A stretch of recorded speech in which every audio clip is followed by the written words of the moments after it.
boys and girls, it's Mrs. B. I am excited to tell you about our art project for this week. So this week in art, we are going to be doing a drawing project and a painting project all in one. So the first thing you'll need to do is take a piece of white paper and your crayons out. The paper that came in your art club kit is the best to use because it's really good paper for watercolors. You are going to open up your How to Draw a Cardinal steps, and you're going to draw the cardinal. You can see it starts with a half circle, and you can start with pencil. So you're going to draw a cardinal in crayon and color it in all the way. So I added the branch to mine, but I didn't add the green part behind it because I wanted to make mine a wintry picture. So you're going to draw your cardinal using those steps, and then you're going to trace your lines with crayon and color your cardinal in all the way.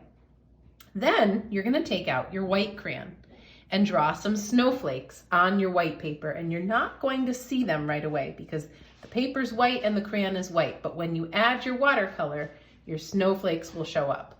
So the last step after you've drawn your cardinal and your branch and your snowflakes with white is you're going to take your watercolor paint and you're going to use paint with lots of water mixed into it. Lots and lots of water.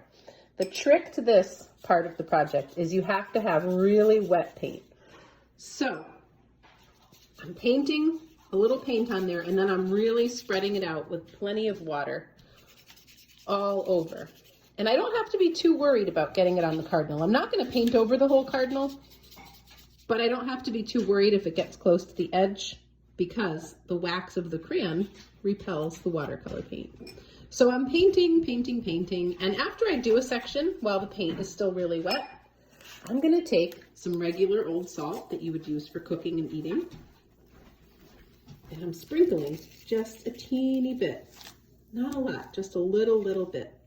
And as that salt dries, the salt attracts the water and it makes salt blooms in the paint, which makes it look like a wintry sky.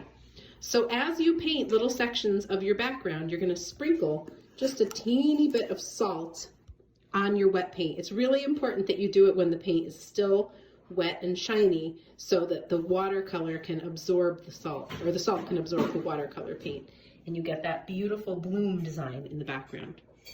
So when you're finished, you're going to have a nice wintertime background for your bright red cardinal. And of course, you can change any part of this that you want. If you want to draw your cardinal sitting on a pine branch, you could do that. If you want to draw your pine cone sitting on the top of a snowman, or if you want to make it flying, you can change it any way you want to change it. You certainly don't have to make it look exactly like this.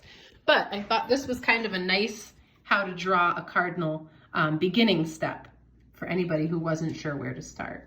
So your job for this week is to make a wintertime cardinal using your crayons and your watercolors, and to give our saltwater technique a try this week. Have fun with your art club project, and I can't wait to see them. Bye for now. Enjoy the snow, everybody.